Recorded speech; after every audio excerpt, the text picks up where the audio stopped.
On today's episode, I sit down with Joe Cox.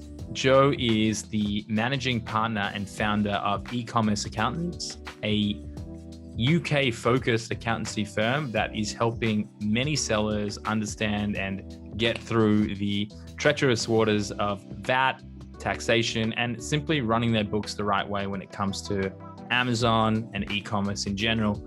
We have a really candid conversation about the ups and downs of running a business. He's run it for 5 years, which is quite a long time when you look at the percentages of businesses that fail in the first year. To get to 5 years is no small feat. And so really honest, really just genuine guy. I love chatting with him each and every time. And the fact that he has an English accent is quite soothing. So I hope you enjoyed it as much as I did. Welcome to Successful Scales, the show where I talk to world-class professionals on what it takes to scale successful businesses.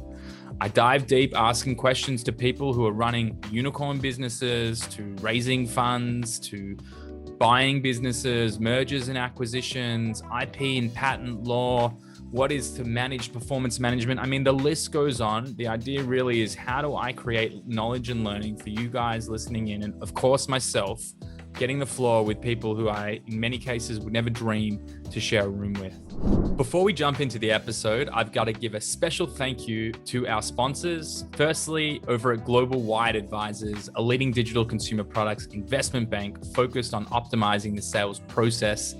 An incredible team, always happy to pick up the phone and educate you or anyone about the sales process and what you should really consider, and can obviously help take you to market or even acquire businesses. I ring them for just about everything these days. Us over at Multiply Me, we are the end-to-end executive search and HR function into the Philippines, helping find better talent and onboarding them effectively. And last but not least, Escala, our management consultancy focused on process improvement, where we help build better systems for your business. That's all the ads you're going to get from me, ladies and gentlemen. The rest is all about learning. I hope you really enjoy and get as much out of these sessions as I do, sitting face-to-face with some of the world-renowned leaders in their respective fields, asking them the tough questions that they're not often asked.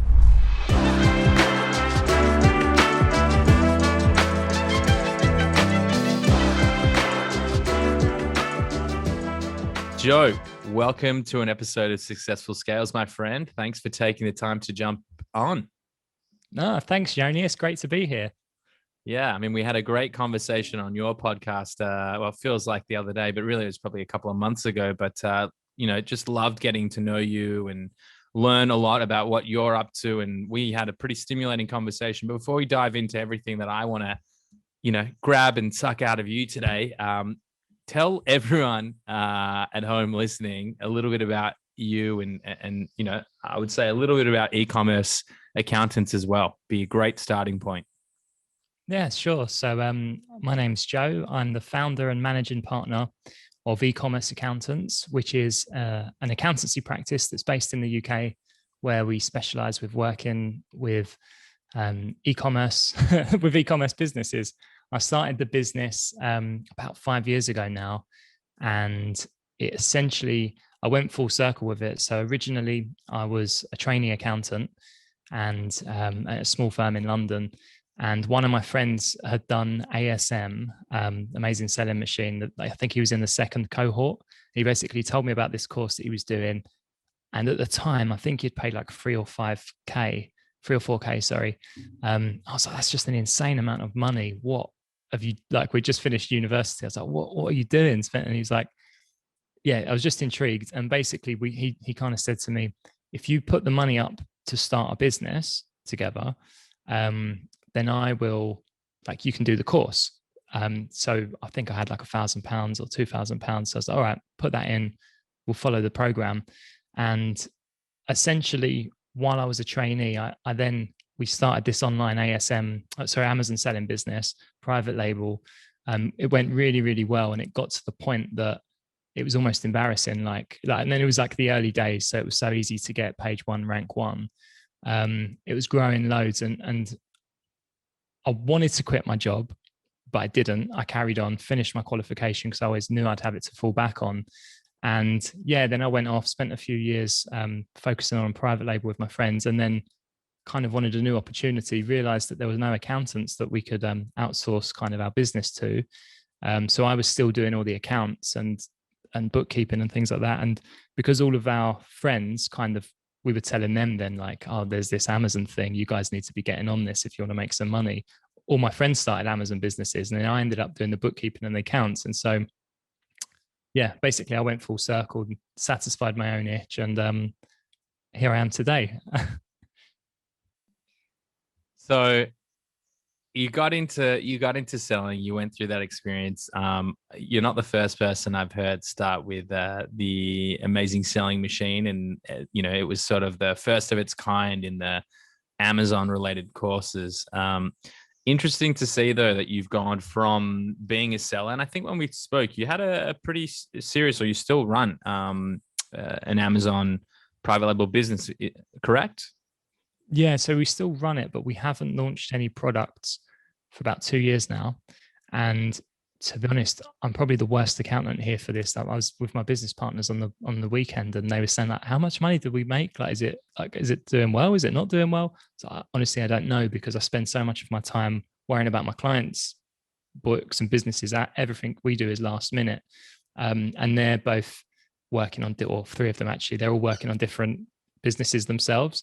So all of us have just left it, but we kind of built these systems and automated stuff, like as you'd probably appreciate, we hired a team of VAs in Pakistan, trained them up, and basically they manage all the existing products. So they make sure everything stays in stock. They get it from China to the various warehouses, and we don't touch it. So it's nowhere near the level it was before, but there's always kind of money in the bank. And when we get to Christmas, we're like, oh, let's give ourselves a little bonus. Yeah, so it's good.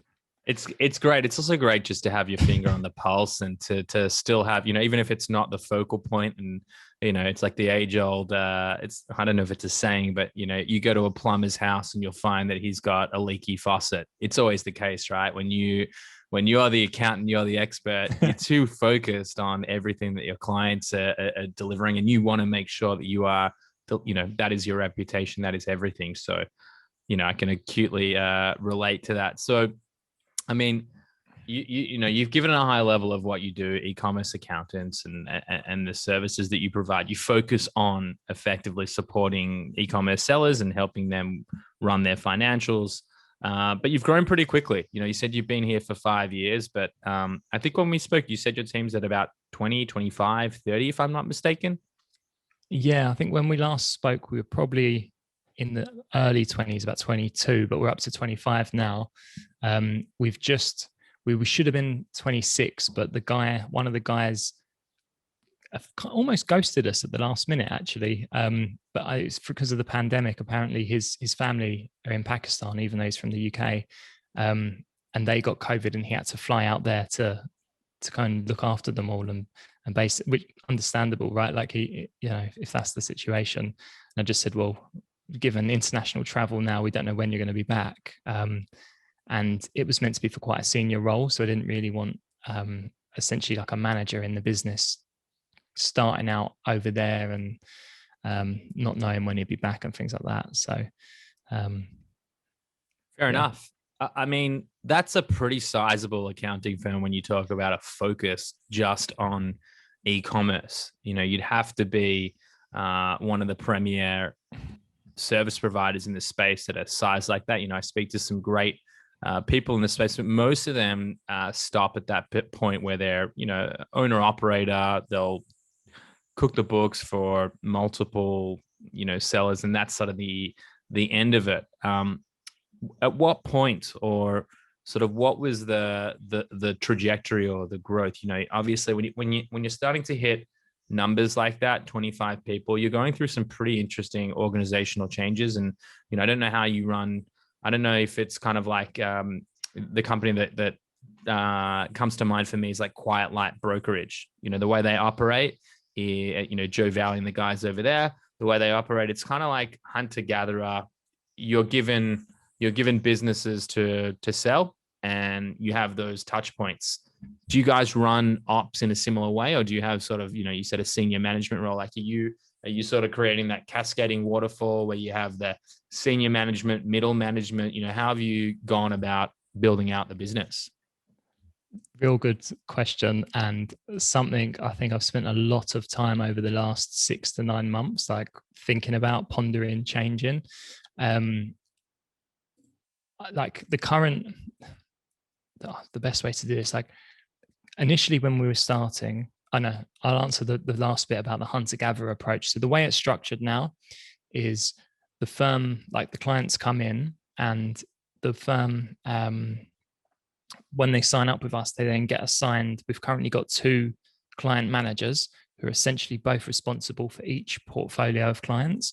And we essentially just like split it 50-50. So when one comes in, you go on to team A or you go on to team B. Then the client manager is responsible for that client and has bookkeepers and accountants that are below them. And they're responsible for making sure the client's happy, making sure that the team are happy, and making sure that all the work gets done to a suitable standard, but like to a really high standard. That's a change that I've only just started implementing with the 2 client managers. So one didn't start with us. Instead, one of the senior accountants stepped up and took the position. And I always wanted the 2 senior accountants that I already had working with me to step up. But one thing I've also learned through kind of, I suppose, like organizational, like management and people, is that some people just aren't right for a particular role. Because I, as a business owner, as I'm sure you are, I love taking on more responsibility, doing more and more and more. Some people actually genuinely don't seem to enjoy that. Some people like having a steady job, being told what to do, not having to think and worry about it, and being able to switch off. And one of the guys, he basically he's great for the role. Like clients love him. And I was like, you need to like, please, do this. Because for me, it's easier to train an accountant than it is to train a client manager, because it's a different set of skills. And he was just like, Joe, I'll do it temporarily, but I really don't enjoy it. I don't enjoy talking to clients. I don't enjoy it. I just want to roll my sleeves up and do the work. And so then I had to hire externally. And the guy that then did step up, I had a similar worry, but he's just less organized, and I wanted him to be in charge of the team. But I spoke with him, and now when I told him the reason was that I thought it wasn't organized, it turns out it was just that he's got so much work on that, we just need some structure. But yeah, I suppose to get back to the question, it's not that they have to go out and get the business. We bring the business into them, and they just have to keep it running. But structure itself, it's just mad. Like, as a business, so I've not had funding. Everything's been self-funded myself. So I always try to make sure that the business breaks even, right? At the very least, or fund it out of my own pocket. So at the very beginning, like you can't just grow really quickly because you don't have the capital there. And also, I considered getting capital, but then you kind of have to say, well, if you get 10 accountants in, but you've only got 10 clients, the accountants, or 9 clients, like there's not enough work there. So you kind of need this. I personally think for an accountancy, organic growth is better, unless you're acquiring another practice that has a team already, because you want people to be happy as well. Yeah. And to go back to, I suppose, the kind of growth trajectory at the very beginning, it was quite easy because it would be myself doing everything. And then it was a case of, okay, what can I do what can I replace? And that might be some admin or the bookkeeping. So I had a bookkeeper that worked with me, and then you start to grow and you're like, oh, okay, now we'll get another bookkeeper, another one. But before you know it, you've got, 6 bookkeepers, an admin, and a couple of accountants all working underneath you. And then you just get to a point where you need to restructure it. And I tried to have it, I suppose, like function based. So we had bookkeepers and accountants. So it was me in charge of the accountants, and one guy, Chris, who's fantastic. He's our head of bookkeeping. He was meant to be in charge of that. But then Chris couldn't do any of his work, and I couldn't do any of my work. And which is why we're in the kind of current iteration, which probably won't be the last, and it's not going to be the final thing, but it's like putting people into teams and trying to give the structure to those teams. I expect we might then have, I think it's known as like a deep and narrow, like a deep and narrow structure. So having kind of several layers, but not too wide. just to make sure that each of the functions kind of get dealt with, but each team. So you might have a bookkeeper, an accountant, a senior bookkeeper, a senior accountant, a client manager, and a like junior client manager, all in that kind of one silo almost. So it's like deeper, but there's not much width to it. But we'll see. It's kind of all very organic. No, but so I'm going to take a few steps back here. We both live in the service business space. That's been my entire, outside of being a seller for a couple of years, that has been my entire history. And so I think one of the most important things when you think of service-based businesses, the most important thing really is how do you create that consistency so that it doesn't matter who you fall on inside of the business, the experience is always the same. It's always, this is exactly what e-commerce accounting or e-commerce accountants looks like as a business delivery mechanic.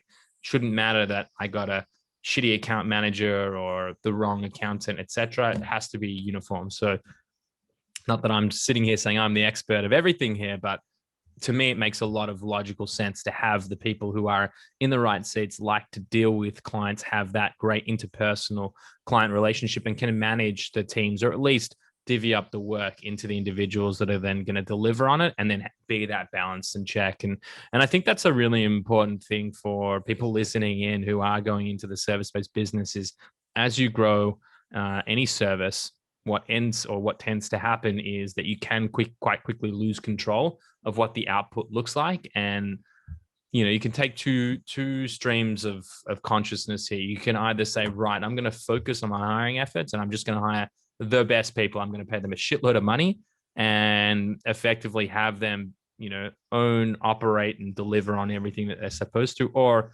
if you're really smart, and I would say that it looks to me like you're doing the right things, is you build the process and the systems that actually create those balances and checks, and you put the right people in the right seats here. So having a structure like that, and as you said, you sort of figure this out organically, but that is absolutely a way to mitigate some of the risks that exists in having too many cooks in the kitchen and having such a dispersed delivery mechanics, so that people have the same unified approach and say, right, this is what it's like to work with e-commerce accountants, and this doesn't matter the 25 people plus you have on staff. This is exactly what I know and love and will expect day in, day out. So yeah, I mean, that really resonates with me. And I think that how we also approach it inside of our business too is that the key touch points, you're always given a consistent touch point. And if it's a different individual, there's a very clear cut process that they need to deliver and follow. And any deviations, I mean, obviously everyone is going to inject their own personality, but any deviations, you want to limit them so that there is that level of consistency. So I can totally see that. Let me change gears here for a second. Let me ask you the question. 5 years now in the business. I'm going to try and it's not make up some of these stats, but I'm going to try and repeat them. But it's something like 90% of businesses in their first year will fail, and then the following year it's like only 20% will last. It's very, very small. To get to 5 years running a business is actually a pretty impressive feat in and of itself. So firstly, congratulations. I'm only in 2 years in, so let's see how we go, right? But my question to you is, what have you found over the last 5 years as some of the key challenges or the aspects of growing a business and getting it to this level and establishing the great brand that you have? What would you say are some of the biggest challenges that you faced? Good question. Firstly, thank you. It does actually feel like an achievement. I've got to say, like when I was, that's because it is. Team's already. Thank you. It's only getting to this point now where, for me, so all my team, we're all based in the UK. Most of them are in London.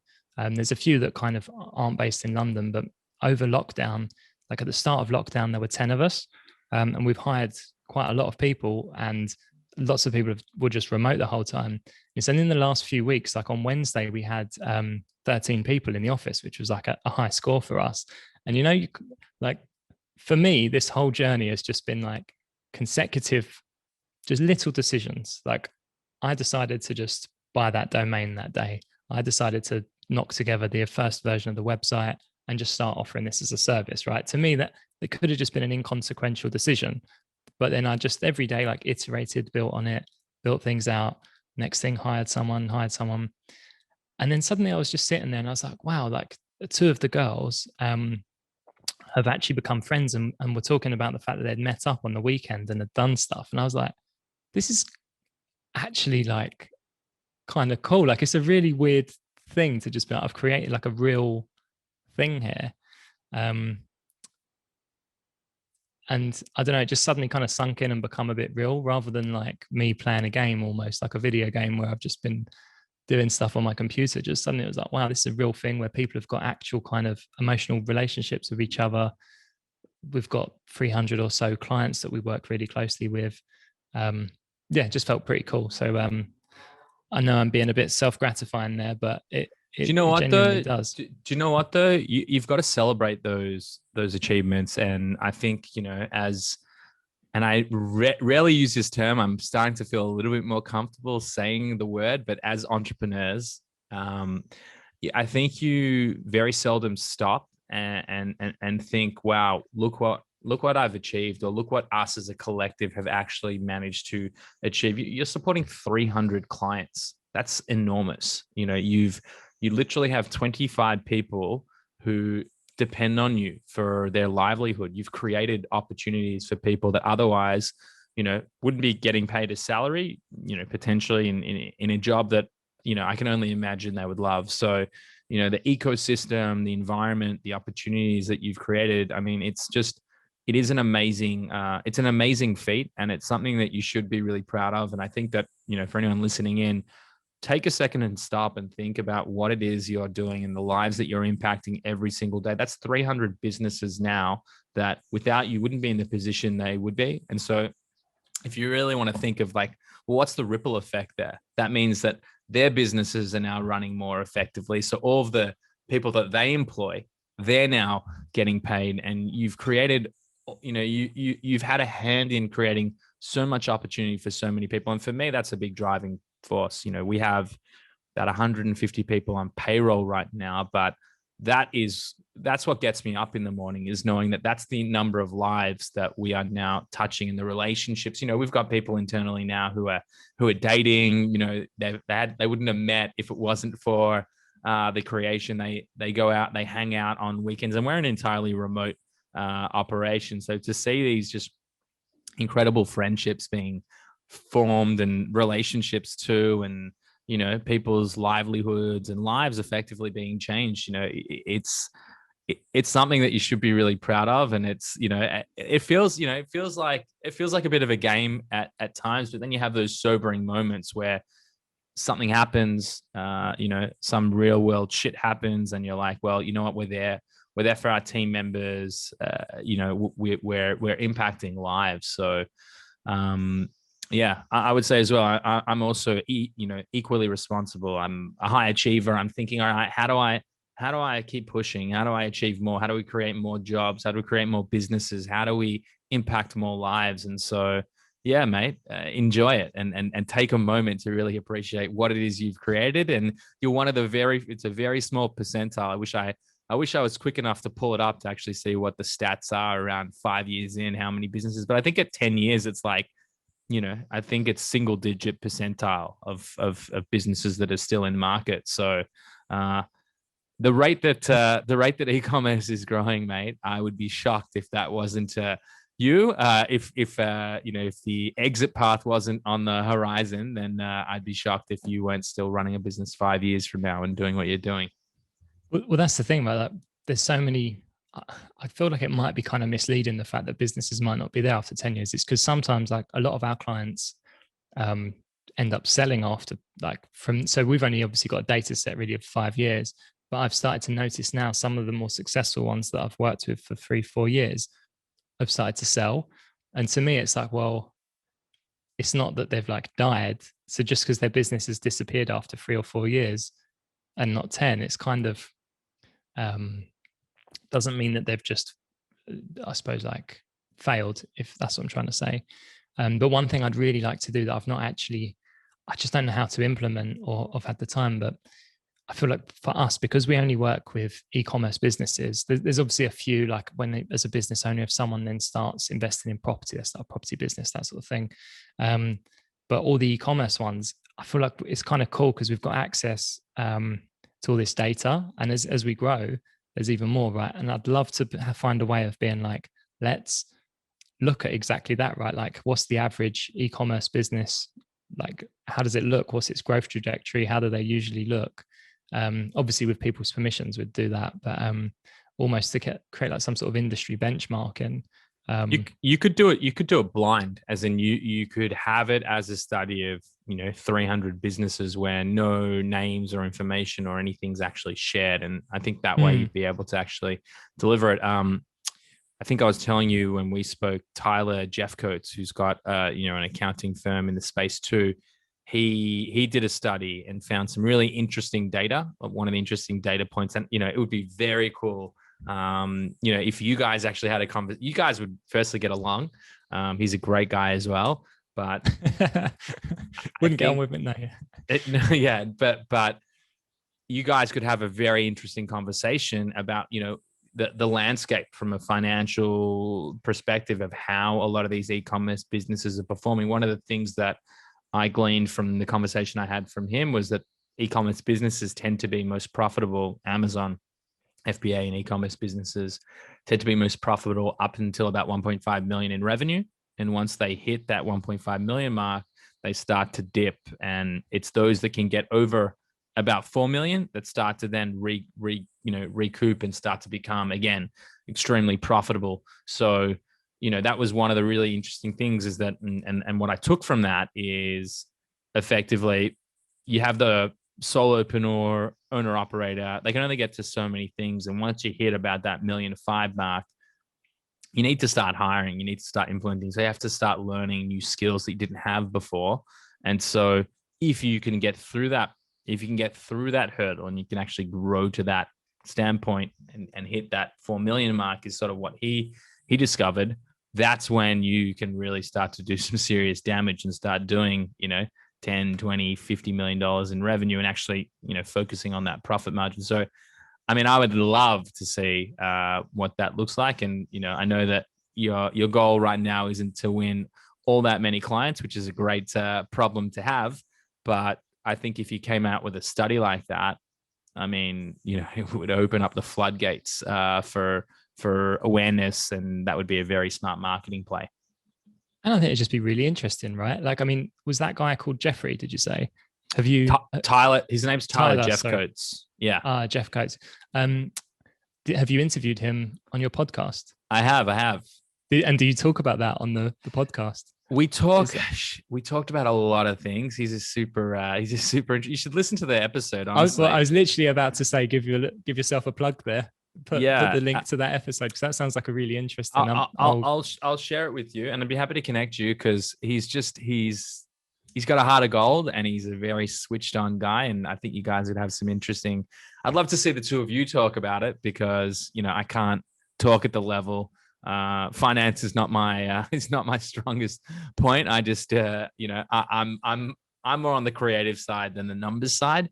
But I definitely have an appreciation when you can present the data and sort of looking through it. But super interesting. It was a super interesting session that we had there, and I learned a lot of things. It was several months ago now, so I'm starting to things. I don't know if it happens to you, but things tend to sort of wash into themselves, and before you know it, it's a bit of a distant memory. Yeah. Well, so back to some of the challenges here. We took the tangent, which again, I'm actually really like, the very few times that comes up, for me from personal level, I really take a moment to actually think like, well, what am I doing, and what am I trying to achieve? Set financial security aside and all that stuff. Like, what are we actually achieving? You've only got a finite amount of time on this planet. And for me, to get a little deeper with you, for me, my goals are a whole lot more altruistic than anything that I'm doing today. I think that, we live in a capitalist world, and you've got to tick that box and be financially secure. But once that's all over, it's all about how do I have a positive impact on humanity. So creating jobs, I think, from a starting point, is a way in which you can already have commercial impact that is actually also uh, positive, not entirely altruistic because it's for monetary gain, but there is definitely something to be said about that. But again, 5 years in, some of the things that you've seen. I mean, like for me, for example, are you going to be as passionate 5 years in as you were in year 1 and 2 when it was the grind and you're hungry and you're pushing? What has been sort of the shifting landscape when you talk about scaling a business or growing a business? From a, I don't know if emotional standpoint, but the mindset. How do you feel today? Because a lot of the businesses I speak to, there's a lot of seasoned veterans, but they haven't grown their business for that long. I'd actually have to assume that you'd be one of the longest standing operators. So what does it feel like 5 years in? Well, so might go on a tangent here, but as you were saying that, talking about that sort of the mindset and I suppose the journey there, for me, that first year, that it's been like a roller coaster, right? Like being an entrepreneur is definitely, there's highs which are really good, and then there are lows which are terrible. Like for me, year 2 and 3 were really like quite dark. Like I don't think I've been depressed or anything like that. But definitely like it was very negative and very tough. Like a lot of really, really long days, not a lot of money, not a lot of reward for it. But I just kept like pushing and driving because I could see light at the end of the tunnel, but it was a lot of hard work to get there. Like now when I look at that and look back, like I'm pretty comfortable now. I'm very happy and secure financially. And I'm so proud that I managed to like push through. But it's definitely up and down, and I suppose to like superficially go over the journey, like at the very beginning, it's fun. You've got that passion. Starting a new project is like endless possibilities. You're completely almost your own boss. And for me personally, whenever I start a new project, I've usually got some sort of other income on the side. So it's almost when you're doing it and it works, it suddenly becomes like pocket money. Like for me, I had the e-commerce businesses on the side. So when I did a set of accounts for friends and then they paid me, it was like, oh, cool, like an extra £1,000. Like that's a good amount of money.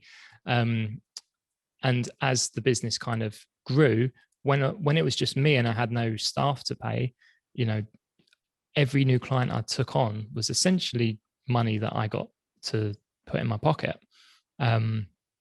which was nice. But then when you take on, like I said, I've grown organically. So when I took on that first team member, Anya, essentially all of the monthly recurring revenue that the business was making, I then just used to pay her. And suddenly you've kind of taken a step backwards, right? And you're like, oh, now all of this money that the business was making, I couldn't make. And like it's going to Anya. And then you're building up again, and it kind of, so you've gone up and then you've gone back down and then you go up. But you get a little bit higher than before. And then you hire someone else. And for me at the very, very beginning, because I had these other online businesses, I didn't really worry about. I was quite fortunate in that I was secure there, but as those kind of tapered down, and then I had like 5 or 6 people working for me, and at that point you need an office and all these other expenses that you don't have when you're like a one-man band and a sole trader where you're just doing what you want. All these extra commitments, like insurance as an accountant and things, suddenly you start to think like you're basically getting paid less than your team, or at least I was, and you have to. And I suppose that would be there as an accountancy practice where you have to look at, what do I want? Am I going to try and make it really big? Like you were saying with e-commerce businesses, get beyond that kind of ceiling of like the 1.5 million, or do I actually want to just be really profitable but quite small? And I just, for some reason, maybe it's just I love pain, but I've always just doing this because not because I wanted to make money, but more just for the challenge. And I've always just wondered, like, how big can you make it? Like, you know, look at you with 150 people on payroll.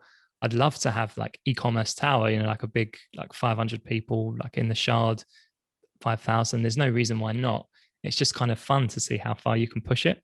Um, so yeah, that's very big tangent there, but do you know what? You touched on some really important points and things again that I don't think people talk about.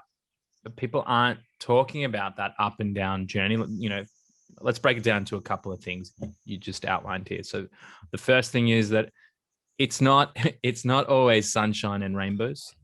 Things, you know, you go through your moments of elation and growth and excitement, and then there's the drops. And, you know, I would say, you know, I definitely don't think I also suffer from any form of depression, but I have my ups and downs too. I have moments of, you know, feeling anxious about aspects of the business. Am I pushing in the right direction? You know, we're building technology now. Is that the right move? Do I really want to invest 20% of the money that we could have pocketed or, you know, or started to make profit with?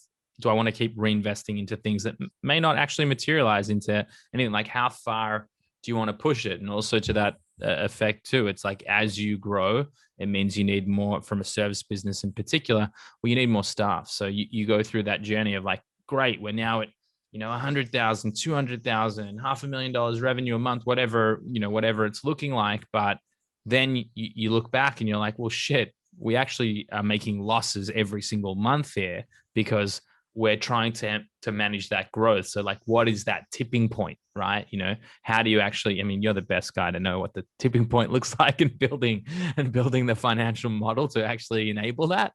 But it's absolutely that. As you grow, you know, we just went to the Prosper show, and you know, you're outlaying for two of us to get over from Tel Aviv to there, plus hotels. It's, you know, 10, 15 grand. Is it going to yield a return? You don't know. It's a calculated risk that you take, 20 grand, whatever you've invested, right? And if you get a booth and you go, you know, you might be looking at $50,000 of an investment that may yield no new clients. So, you know, it's about going through that journey of the calculated risks and understanding, you know, am I comfortable with taking this on and bringing on that next employee and diminishing what could have been a higher salary for myself, with the ultimate goal of actually having, you know, whether it's a big payday or, you know, when you stabilize at that higher standpoint, you can say, right, I can pay myself a pretty decent salary right now, and this has all been worth it. I'd say on the other side as well. And for me, this is a big key driver, and I do have a process improvement management consultancy, but it's how do I remove myself from actually being inside of the operation? And I can say honestly, I don't really do anything inside of the Multiply Me business or the Escala business anymore from a day-to-day ops perspective. I just went away for 3.5 weeks. I didn't speak to anyone in the team virtually. Nothing even got escalated to me. You know, is business development as good as it is? Probably not. But I think that when you're going through this, so to close off my long-winded response here, I think there's two things, right? There's two things when you go into business. It's, yes, you want the financial freedom, you want that aspect, but no one's starting a business to work 70, 80, 100 hours a week. That's not, you know, no person who isn't clinically depressed or insane is trying to achieve that. So I think for me, that is a really high importance for me, to be able to actually switch off for a period of time, as hungry and as motivated as I am, to be able to actually step aside and know that the operation, that service delivery is going to be at the same level or honestly higher without my, without the erraticness that is my input and my interjection into aspects of the business. So I think that those are really key aspects when you look at building any business is what are you trying to get out of it? And so 5 years in now for you, you know, I'm not going to ask you the question, where are you 5 years from now? That's way too much of sort of putting you on the spot. And I hate it when people ask me that question. But, you know, let's talk about the rest of the year. You know, what sort of goals or aspirations, like what would close out 2021 as a successful year for you? Yeah. So I also don't like it when people ask me that 5-year plan, mainly because it makes me feel guilty for not strictly having one. Because as a good accountant, you're supposed to, or good entrepreneur, you're supposed to kind of preach like about the value of business planning and having these sort of things. And sometimes you just don't do it, or you get to your financial year end and I forget to do my yearly financial plan for 3 months. But for me personally, we've currently just gone through this kind of internal restructuring. We've taken on someone externally for this client manager role. For me to have the rest of this year to be successful, in all honesty, would be to then, rather than having 2 teams that are working incredibly well, would be to have a third, but not only a third, but also to be then looking at hiring the fourth. That's for me. I think I want to be set up in December 2021 or November, kind of looking to hire the fourth team. So in kind of September, October, September really on this sort of timeline, I should be having that third team starting to kind of get bums in seats for that. And currently I kind of just see it that we're in this like consolidation phase. We've got to figure out the process, figure out what if this new organization structure works, because it might not. It might actually take adding an extra role in there. Like I was saying, that kind of deep and narrow. I might actually need 4 levels. I think I might need someone who's just organizational focused, almost like a team leader or someone who's in charge of just staying on top of all the deadlines and managing the team, to then free up that client manager to actually increase their service, speak with clients more. And just to go back to it all, one of the other benefits of this, that restructuring like this kind of means that, that guy, the accountant who doesn't like dealing with clients, well, previously, most of his time, he had a target of carrying out 2 sets of accounts a week. Now with a client manager on being responsible for talking to the clients, he might actually be able to double that, really, because he's no longer got to spend 2 hours sometimes writing an email. Because I think something that some people who aren't in service-based businesses don't realize is that if you've got a client who's annoyed or pissed off, or being difficult, or you can't explain the difficult concepts to them, it actually takes a really long time, if you know what you're doing, to actually draft an email that is very clear and calms them down or something like that. So that can be a huge part of your working week. So if there's someone whose job is to just do that all the time, they should get better and be more efficient at it. But it then frees up the rest of the team to increase their output. So I might have the same again. So I might not be able to then have 3 or 4 teams by the end of the year. But I suppose that's the plan, right? Like, hopefully the current structure works. We make it work really well, make sure that those 2 guys that have stepped up into those roles, or one that's coming externally in that role, are able to do it well, to the point that then when we start the next one, it shouldn't be me showing them what to do or kind of making up processes on the fly with them. It should actually be them, like the new client, the third client manager will come in and shadow both of those guys. We'll have another senior accountant. And also now, because we've got I've started training people from a lot of the people that work for me are quite young and they're really smart. But being an accountant's quite a long process. So now what I'm hoping is that we can start promoting internally and sideways and almost create a conveyor belt of training people to a really high standard, and then creating a job for them that they want to, supposed to stay in for hopefully more than 5 years. Yeah, you should speak to me about a Scala. We can build those things. But you told me you wanted to interview me, not sell me something. No, everyone listening, if Yoni invites you to join the podcast, he's actually trying to sell you something. No, that's exactly it, guys. If you're coming on, you're just being sold too hardcore. No, it's funny. It's very why I even bring it up. It's very relevant to me because today I was interviewed by our consulting team inside of Scala about the Multiply Me business. We're doing an internal project, a 20-week project where we're effectively looking to build better systems and enhance our SOPs, training videos, documentation, and create that consistency, but also the onboarding plan. How, when we hire a new account manager, a new recruiter, junior recruiter, sourcing, whatever the role is, how do we actually build that into an effective ClickUp process where they do training for 2 weeks? This is how we have it inside of Escala, and that's how we bring really bright talent from Ernst & Young who've never worked inside of e-commerce, and they can actually get a handle on it very, very quickly, and I don't have to step into the business. So yeah, just very, very, very, very timely or relevant. But yeah, I'm going to sell the shit out now. No, I'd definitely be interested in speaking with you about that. Yeah. But anyway, we are at the top of the hour here, or rather halfway through it, and that calls me to unfortunately having to let you go here. But I'm having so much fun. I know. I genuinely love every time we sit down. I think the first time we went well over the allotted time, and I don't think this is going to be the last of them, my friend. We didn't even record the very first one, did we? No, and I think it was like 2 hours. 15-minute chat. Yeah.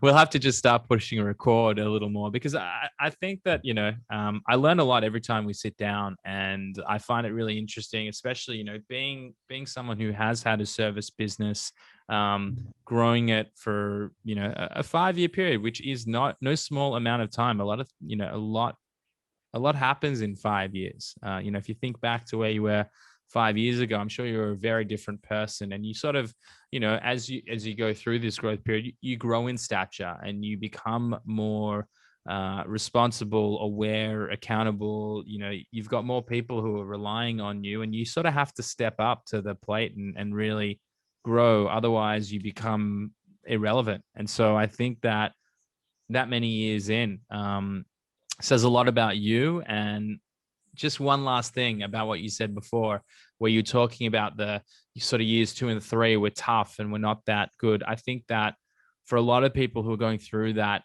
process of building a business, there's nothing more important than consistency. So outside of planning, which I think would be, number one, consistency is key. And you're not going to be at your best every single day or every single year for that matter. And you're going to go through those ups and downs. But if you turn up and you put in the work and you believe in the solution that you're providing, you're going to become like Joe and have 300 happy clients who are effectively, having huge impacts. And you're going to, you're unfortunately for Joe, but for the businesses, you're going to lose clients who are going to sell their businesses. But that is just truly a credit to you, because you can't sell a business without having the right financials in place and being able to actually hand it over to a potential acquirer. So Joe, before I let you go, this is your time to give a bit of a plug. And if anyone who has listened in and has loved the soothing voice and accent that you have and appreciates the work that you do, how would they get in touch with Seller Accountants?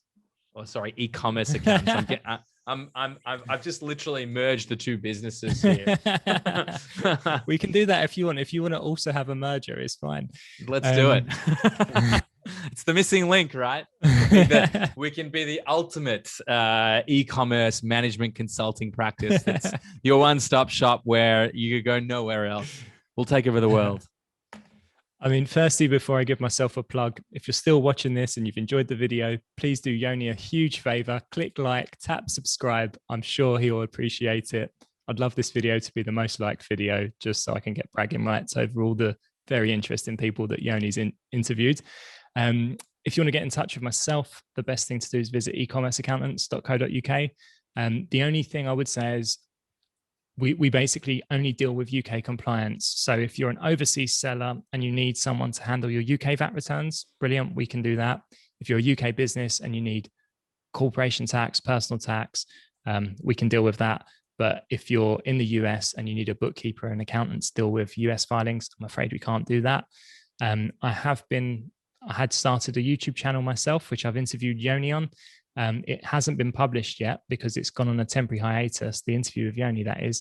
But that's e-commerce Joe, so youtube.com/ecommerce Joe. And yeah, that's it from me. Fantastic. But just to say that as well, that's a really great differentiator as well. And so even just listening to this, there's plenty of clients that I would love to send your way. And I think having that conversation with Tyler, Jeff Coates, I think that there could be some really high-end value for clients that are selling into Europe, selling into the US, you could probably support a whole lot of sellers, just having relationships like that. So I'll definitely connect you. But enough about that, Joe. It's been an absolute pleasure as always. I'm excited for our next chat, and seriously, just thanks for taking the time out of your day to sit down with me and yeah, and shoot the shit and talk about the things that we love. No, thanks, Yoni. I've enjoyed it. I kind of don't want to go, but Well, see you soon. I'll have to get you on round two. Absolutely. Sounds good. Thanks, mate.